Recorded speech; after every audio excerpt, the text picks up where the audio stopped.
Hello po, magandang gabi, 'no? Mabagyo, maulan, mahangin ang gabing ito po 'no, ng, Linggo, November 9, 2025. Ayan po, sana ligtas kayong lahat ha, sa pagpapanood ninyo ng bagong video na ito.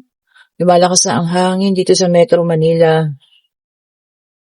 Pero ang alam ko dun sa mga karatig na, alam niyo yun, mga tinumbok talaga ng bagyo, talagang mapakalakas daw po ng hangin ha. Mag-ingat po kayo, ayan. So ito na ang ating reading for tonight. Situational reading natin ha. Tingnan natin kung kaninong energy ang ating makukuha sa ngayon. Parang ito na yata, no? Yung isa sa pinakamalakas na bagyo. Kasi ang dala niya ay hangin. Sobrang lakas ng hangin po. May lumipad na nga bubong dito sa amin galing dun sa kabilang bahay. Ang inaano ko nga, kinakatakot ko, baka yung sa nanay kong bubungan. Pero ang ano naman nilipad, yun na sa kabila. Ewan ko ba? Kasi masyadong mas mataas sila kaysa sa amin. Ayun. Kaya dito sa amin ang bagsak. Buti na lang, walang tinamaan.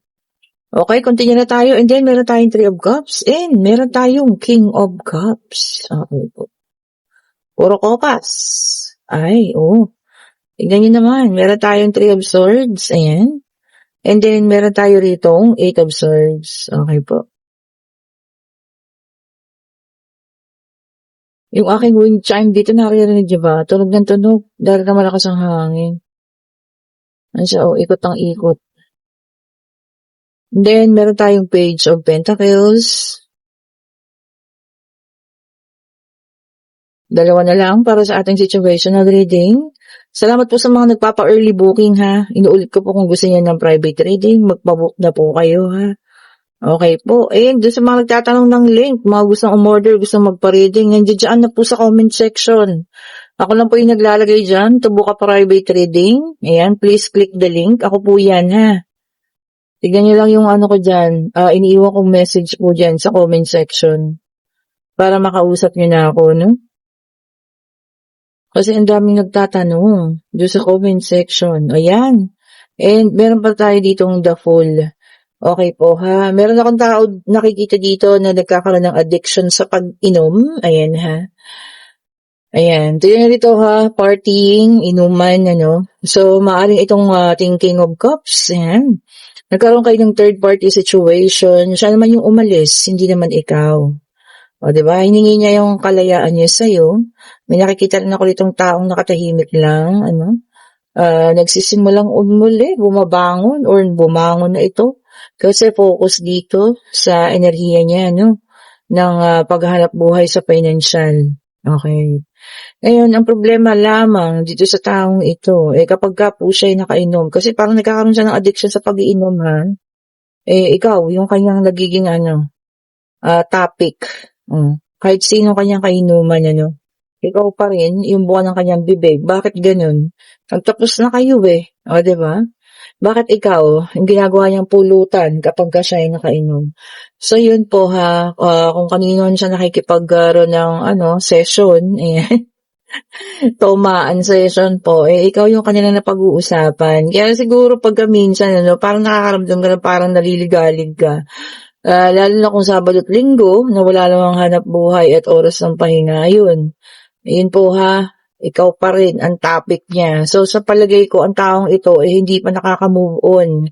Siyang gumawa ng, tawag dito, pagkakasira niyo at pag-alis niya, tapos siya yung hindi maka-move on, diba?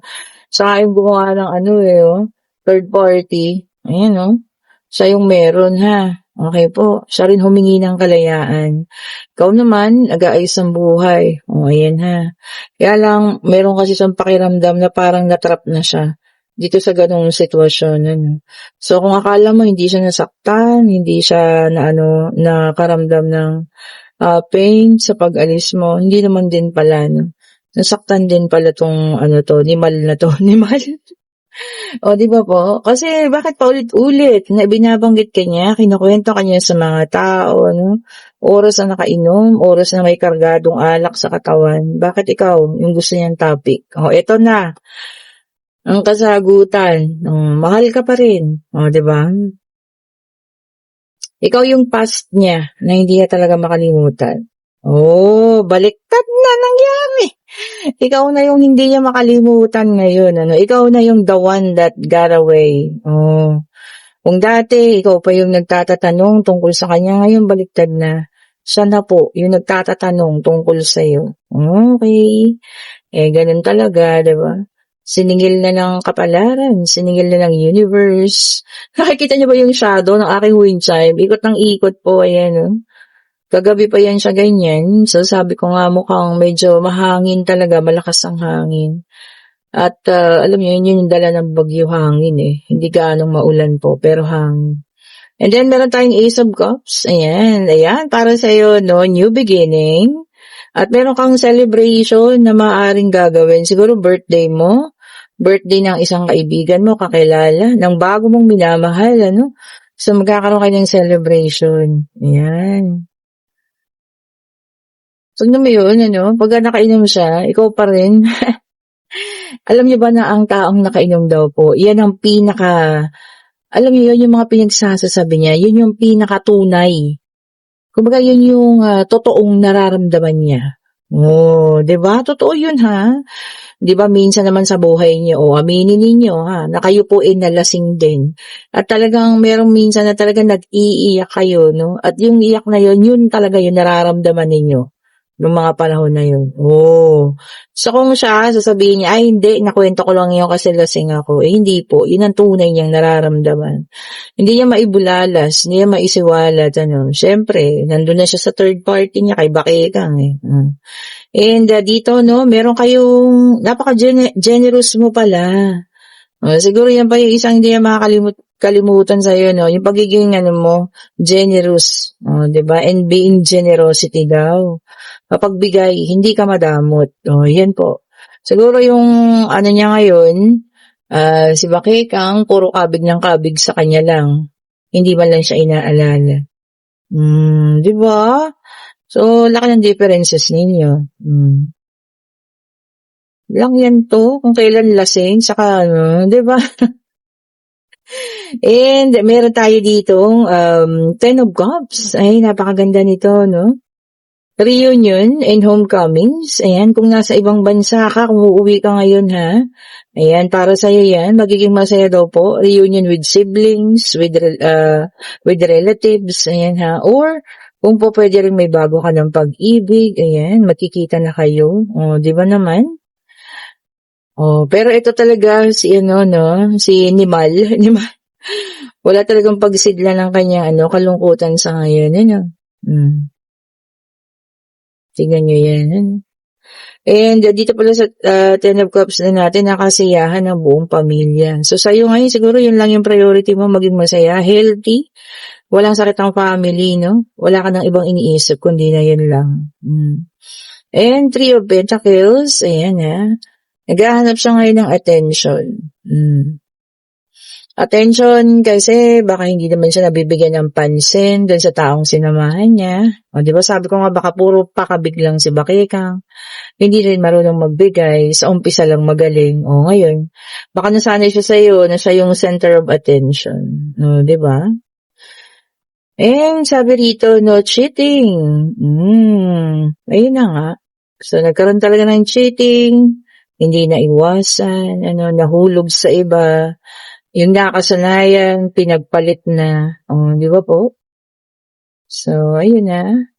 Sa huli, di ba? Magsisisi. Wala na po. Nakamove on na yung taong sinaktan ninyo eh.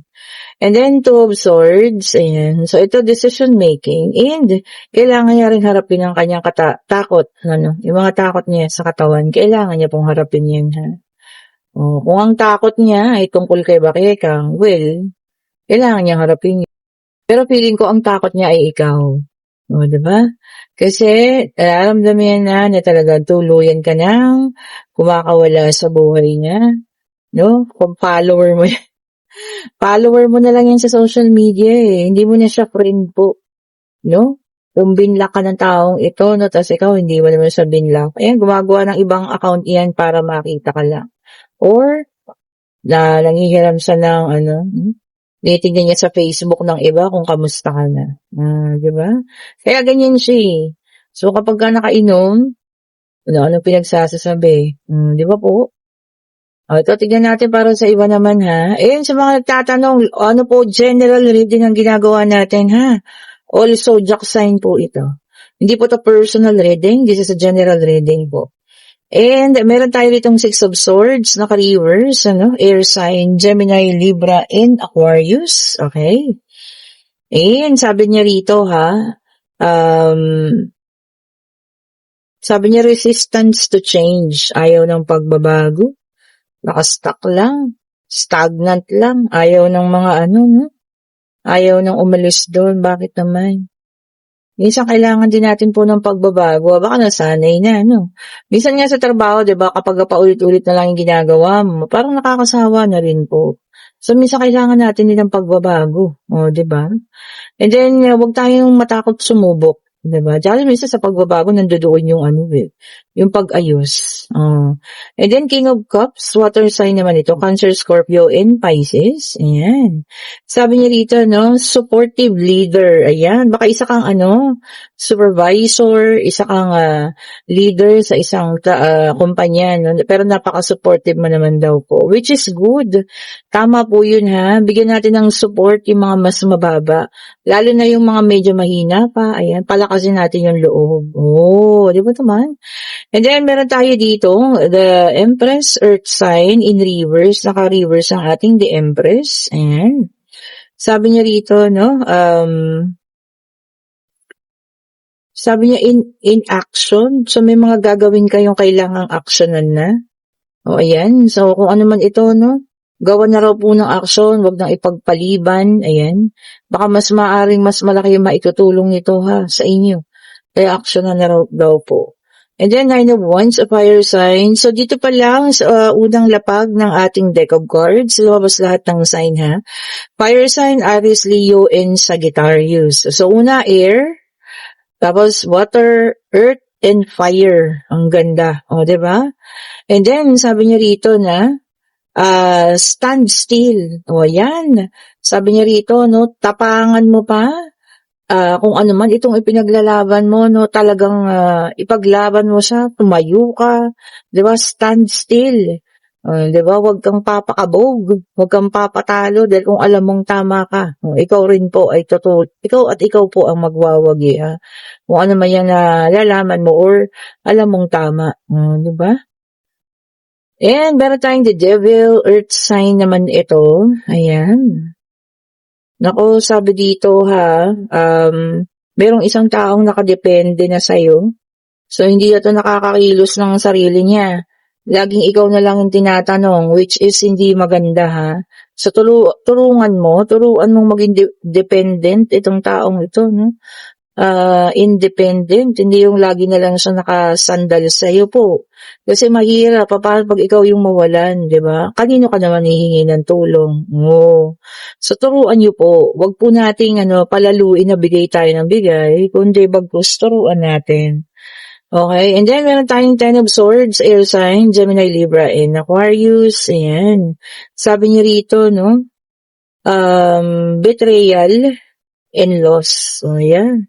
Talaga may makakaranas pa rin, hindi maiiwasan na magkaroon ng betrayal or pangloloko, backstabbing, ayan, ha. Kung ano man yan, kung kayo man ang magiging niyan, well, alam niyo na yan dapat niyong gawin. Kayo na mismo umiwas, hindi niyo kailangan gumante. Hayaan mo lang sa universe ang gumante para sa'yo. And then, 4 of Cups, water sign naman ito, Cancer, Scorpio, and Pisces. Ayan, ha. Pagkapagod, sabi niya, restlessness, ayan. Baka nasasobrahan naman sa trabaho, wala nang pahinga, ay, hindi po maganda yun, ha. Kailangan natin magpahinga, baka kahit linggo at Sabado pumapasok kayo. Magpahinga po, ha. Kailangan niyo po yan, di ba? Hindi tayo po pwedeng go lang ng go. Lalo na kung nagkakaedad na, ha. Pagbigyan ng sarili. May nakita ko nag-flip. Nasaan na yun? Wala. Nakita ko po, nag-flip siya. Ayan natin. Ayan, sabi ko sa inyo, may nakita akong nag-flip. Siya nga. And ito po ay ang ating King of Pentacles, naka-reverse ang ating Earth sign. Sabi niya rito, no, financial debt, utang, ayan. Medyo nagkakaroon tayo ng problema sa mga kautangan, ayan, ano. Baka medyo nagigipit-gipit na tayo. Kailangan na po nating magtipid-tipid, budgeting, ha. Yun po yung pinakanauna nating dapat gawin. And makipag-usap tayo ng maayos sa mga ating mga kinautangan. Hindi kasi po pwedeng hindi naman natin sila, alam mo yun, kausapin po. Kailangan lang natin ng pag-uusap ng maayos. So, ayan ha, sa mga nagkakaproblema daw. And pwede na kayo magtanong, pag-ibig pangyayari, ayan. Financial, kung ano man ang iyong katanungan. Spirit guide, ibigay mo po ang kasagutan sa kanilang katanungan. Sa mabagyong gabi na ito, no? Ayan, ibigay mo po. Ayun na po, lumipad-lipad. And yes po ang sagot. Kung nakikita nyo, yes ang kanyang sagot. And this is a 3 of Wands. O yung iba sa inyo, no? Yung travel abroad, eto na. Baka naman, Diyos ko, matapat pa ng bagbagyo, ma-delay. O baka may mga nandiyan sa airport, no, na delay dahil nga po sa bagyo. Ayan, mag-ingat pa rin kayo. At huwag naman kayo mag-alala, pag natapos naman daw yan, matutuloy naman daw po ang pag-alis ninyo, no. Ingat din po kayo kung nandiyan nga kayo sa mga airport o kung saan man po, ha. Okay po, and kung kayo nasa situational reading, no, na nagiging topic ka niya or ikaw yung ginagawa niyang pulutan sa inuman, wala ka namang ginagawa niya sa kanya. So, hayaan niyo lang po siya, ha.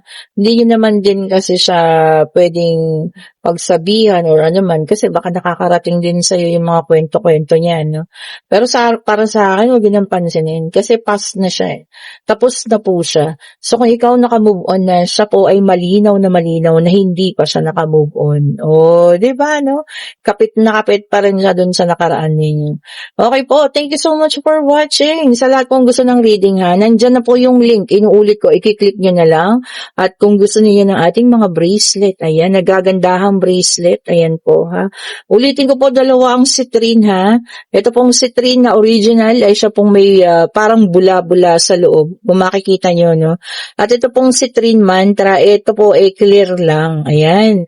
Kung nakikita nyo, may dasal yan, ayan, may print na dasal, pero wala siyang bilog-bilog sa loob. Tingnan nyo ang pinagkaiba. 'di ba? Ang layo. Kaya po mas mahal ang original citrine kasi napaka-pure niya po. 'di ba ba? Okay po, thank you so much for watching po. Have a great evening. Matulog, masarap matulog ngayon and stay safe po sa lahat, ha. Ayan po. Bye-bye po sa inyo.